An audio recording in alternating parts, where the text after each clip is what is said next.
The moving truck arrived just after sunrise, its dull white sides reflecting the pale gold light that spilled across the perfectly manicured lawns of Silver Pines Estate. The neighborhood was the kind that prided itself on silence. No barking dogs before 9, no visible trash bins, no cars older than 5 years left in driveways overnight. Curtains twitched as residents peered through narrow slits, their curiosities sharpened by routine boredom. From the truck stepped a tall man dressed in a plain black jacket, faded jeans, and worn boots. His hair was slightly unkempt, his expression calm, almost distant. He didn't bring much with him, just a few boxes, a guitar case, and a single suitcase. No entourage, no movers barking orders. Just him, unloading his own life with quiet efficiency. He worked slowly, deliberately, as if he wasn't in any hurry to impress anyone. When a box slipped from his grip and hit the pavement with a dull thud, he didn't curse or rush. He simply picked it up, dusted it off, and continued. A neighbor walking a small designer dog paused for a moment, eyeing the old black sedan parked crookedly at the curb. It didn't match the neighborhood at all. The man gave a polite nod and a soft smile, but the neighbor turned away without responding. From the second-floor window of the HOA president's home across the street, sharp eyes took in every detail. The car, the clothes, the lack of help. A mental note was made. This one won't be hard to manage. By mid-morning, the HOA board's private group chat was already buzzing. Someone posted a photo of the sedan with the caption, *new resident. Car looks non-compliant. Another replied with a laughing emoji, followed by, probably a renter. We'll keep an eye on him. No one bothered to introduce themselves or welcome him. Instead, they watched as he carefully carried his guitar inside, pausing briefly to admire a small bird perched on the fence. He stood there longer than necessary, listening to its song, as if the world beyond the neighborhood's rigid rules mattered more to him than fitting in. That alone annoyed them. People here were supposed to blend in, not stand apart through quiet indifference. Later that afternoon, the man walked down the street, hands in his pockets, taking in the symmetry of identical mailboxes and trimmed hedges. He stopped when he noticed an elderly woman struggling to lift a heavy package from her porch. Without hesitation, he jogged over and offered help. She looked surprised, even suspicious at first, but his gentle voice and respectful distance put her at ease.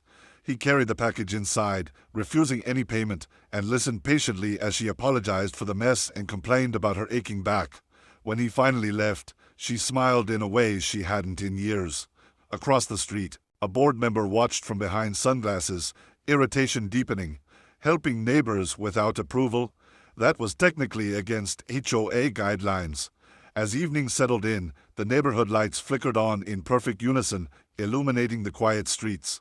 The man sat alone on his front steps, guitar resting against his knee, fingers idly tracing the worn strings. Somewhere inside the HOA office, a neatly typed welcome notice was being drafted, not to greet him, but to warn him. Parking violations, landscaping expectations, community conduct rules. To them, he was just another resident who didn't understand how things worked yet. Someone who would either fall in line or be fined into submission. None of them recognized the man for who he truly was, and that was their first mistake. The moment they underestimated the quiet strength of someone who had never needed to announce his power to be heard. The envelope arrived 3 days later, tucked neatly into the black mailbox at the edge of the driveway. It was cream-colored, heavy, and embossed with a Silver Pines Estate HOA seal, gold lettering pressed so deeply it felt permanent. Keanu noticed it only after returning from a quiet morning walk, grocery bag in one hand, coffee cooling in the other. He paused, reading the sender line without any visible reaction, then slid the letter open with the same calm patience he brought to everything else. Inside was not a welcome, not an introduction, but a list. Notice of non-compliance. Parking violation. Unauthorized neighbor assistance. Improper hedge alignment. Each item was time-stamped, documented, and followed by a fine amount that seemed deliberately excessive. He stood there for a long moment, the paper resting loosely in his hand, eyes scanning the words without anger or surprise. Around him, the neighborhood hummed with controlled perfection, sprinklers clicking on schedule, identical garage doors rising and falling in sync. Keanu folded the letter carefully and slipped it into his jacket pocket. No sigh. No shaking of the head, just a quiet acceptance, as if he had expected this from the start. Later that afternoon, he trimmed the hedges himself, measuring twice to ensure they met regulation height. He moved the old sedan exactly 6 inches inward, aligning it with the invisible standards no one ever explained directly. Still, he made no attempt to hide the car or replace it. It remained, stubborn and honest, in a place built on appearances. The first HOA meeting he attended was held in a brightly lit community hall, walls lined with framed photos of past board members smiling stiffly into the camera. Keanu arrived early and took a seat in the back, hands folded, posture relaxed.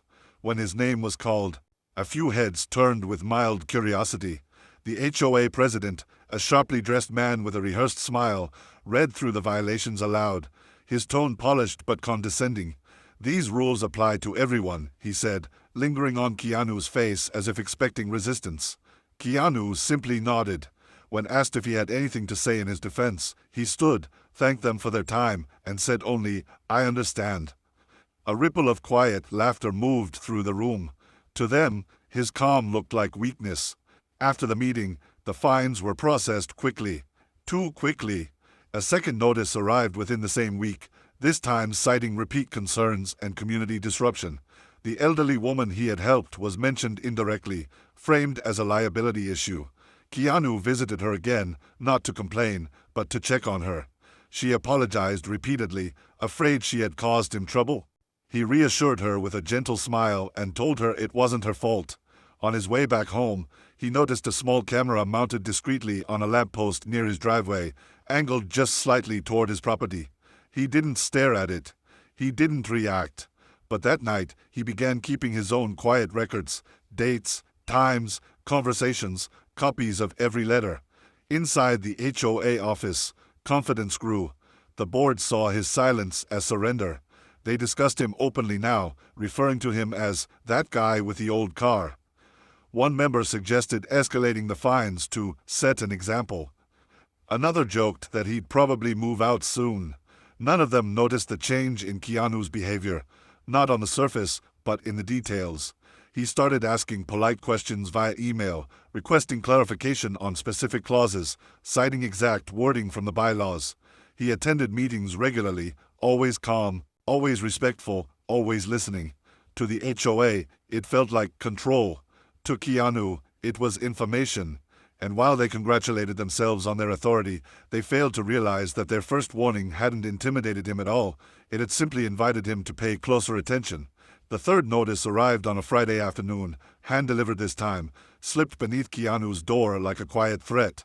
Unlike the previous letters, this one wasn't carefully worded or politely formatted. It was blunt, cold, and final in tone. Asterisk notice of escalation star. The HOA cited continued non-compliance and disregard for community authority, even though Keanu had corrected every issue they had listed. The fine had doubled.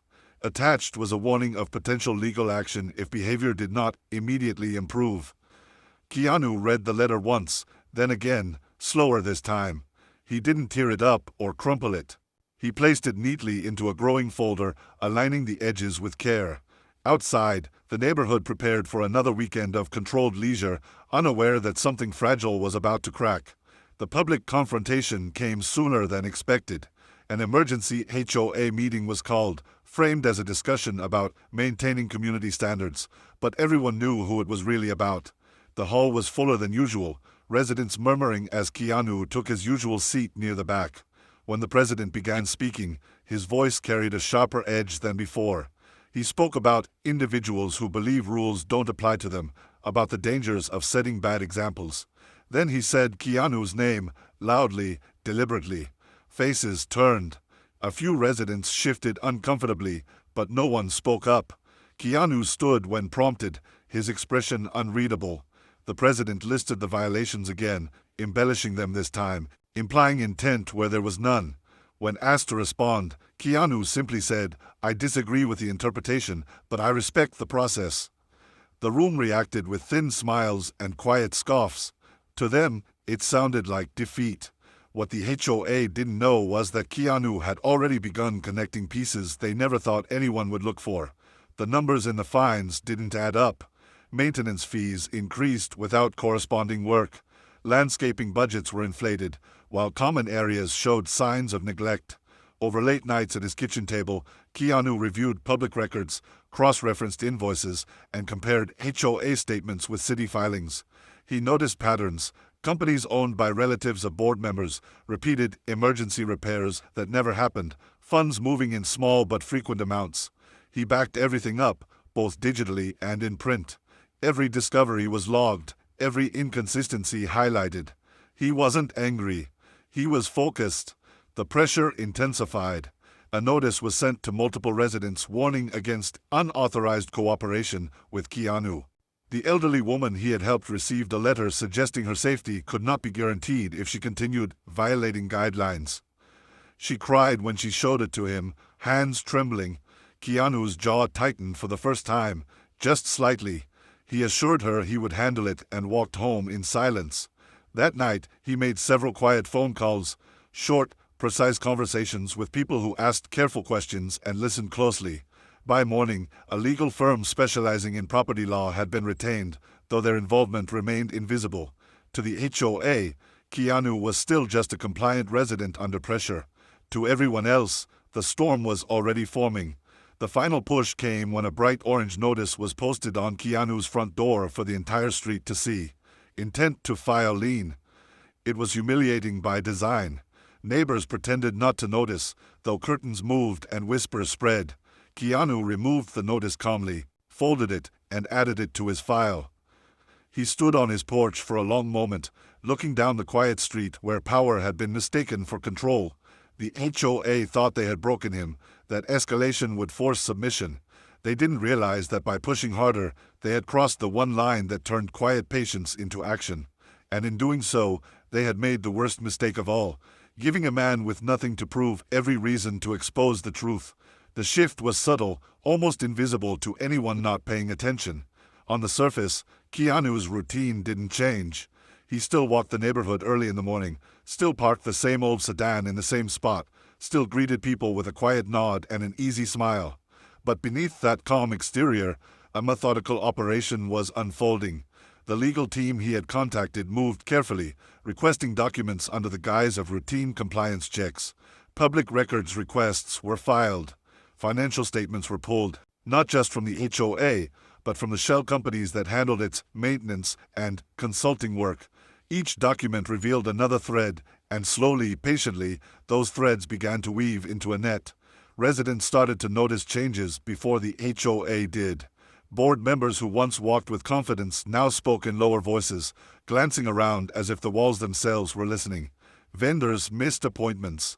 Scheduled repairs were quietly cancelled. Keanu began receiving messages from neighbors, short, hesitant notes at first, asking if he had received strange fines too, if his fees had gone up without explanation. He listened more than he spoke, encouraging them to document everything. One by one, they brought him letters, emails, screenshots of bank statements. He never promised revenge or justice. He simply promised clarity. And for people who had lived under quiet intimidation for years, that was enough. The HOA president sensed something slipping. Meetings became more aggressive, less polished. He dismissed concerns with forced laughter, accused residents of paranoia, warned them about outside interference. But the confidence was gone. Behind closed doors, board members argued. Someone had leaked information to a local housing oversight office. An anonymous complaint had triggered a preliminary audit. The president suspected Keanu but had no proof. He sent one last warning, an email threatening immediate legal action if false allegations continued. Keanu responded with a single line, *, all information shared is verifiable. *, nothing more, nothing less. Behind the scenes, the evidence reached critical mass. The legal team mapped out the financial trail, highlighting conflicts of interest and fraudulent reporting. Funds meant for community upkeep had been diverted into personal accounts. Emergency fees had been approved without quorum. Signatures were forged. The elderly woman's case, the public shaming notices, the inflated fines, all of it formed a pattern of abuse.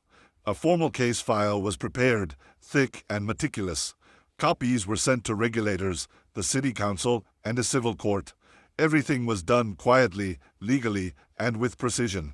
There would be no dramatic accusations, only facts that spoke for themselves. The emergency meeting notice went out the following week. Attendance was mandatory. The tone was urgent, almost panicked. When residents arrived, they noticed unfamiliar faces seated near the front: attorneys, auditors, city officials. The HOA board sat rigidly, smiles strained, hands gripping folders that suddenly felt far too thin. Keanu entered last, taking his usual seat in the back. He didn't look at the board. He didn't need to. The net had closed, and everyone in the room could feel it. Whispers died down as the meeting was called to order. For the first time since Silver Pines Estate was built, the HOA wasn't in control of the agenda, and the man they had dismissed as just another resident had quietly, patiently, and completely taken it away from them. The room was silent in a way Keanu had rarely experienced. Heavy, expectant, charged with the kind of tension that made even small movements feel loud. The HOA president cleared his throat and began reading from a prepared statement, but his voice faltered halfway through the first paragraph. One of the auditors gently interrupted, sliding a thick folder across the table. Pages were turned. Names were read aloud. Numbers that once hid in fine print were now projected onto a screen for everyone to see. Unauthorized transfers. Fabricated expenses. Conflicts of interest that violated not only HOA bylaws, but state law. The president's face drained of color as each point landed. Around him, board members avoided eye contact, their authority dissolving with every documented fact. Residents sat frozen, absorbing the truth they had long suspected but never dared to voice. Gasps rippled through the room as the auditor explained how routine fees had been quietly siphoned off for years. One by one, residents recognized their own fines, their own warning letters, their own moments of humiliation woven into the pattern of abuse. When the elderly woman's case was mentioned, her being threatened for accepting help, something shifted. Anger replaced fear. Murmurs turned into open whispers. A city official announced that the HOA's authority was being suspended pending a full investigation. Legal action would follow. The board members were instructed not to leave the room. For the first time, the people who had enforced silence were the ones being told to sit still. Only then did Keanu stand. The movement was unhurried, but it drew every eye. He walked forward, stopping a few steps from the table, his presence calm and grounded. He didn't raise his voice. He didn't gloat. He simply introduced himself, not as an actor or a public figure, but as a resident who believed in fairness. He explained that he had the resources to seek clarity where others couldn't, and the responsibility to use them when power was being abused. A few people finally recognized him then, their expressions shifting from shock to disbelief. Whispers of his name spread through the room, but he waved them away gently. This wasn't about who he was. It was about what had been done. The president tried to speak, tried to regain control with familiar authority, but the words wouldn't come. The city official ended the meeting decisively. The HOA board was dissolved effective immediately. Accounts were frozen. A temporary management company would take over under government oversight. As people stood and gathered their things, something unexpected happened: applause. It started softly, uncertain, then grew, filling the room with a sound that felt like release. Keanu didn't join in. He nodded once, acknowledging the residents, and stepped back as the crowd parted instinctively to let him pass. That evening, the neighborhood felt different, lighter. People stood on their porches talking, really talking, for the first time in years. The elderly woman sat beside Keanu on his front steps, thanking him through quiet tears. He told her she didn't owe him anything, that neighbors were supposed to look out for each other. As the sun dipped below the rooftops, he picked up his guitar and played softly, the notes drifting through the open air without restriction or fear. His old sedan remained parked where it always had, unchanged, unremarkable. The HOA had believed they were dealing with just another resident. That belief had been their worst mistake, because the man they tried to control never needed power to win, only patience, principle, and the courage to let the truth speak for itself.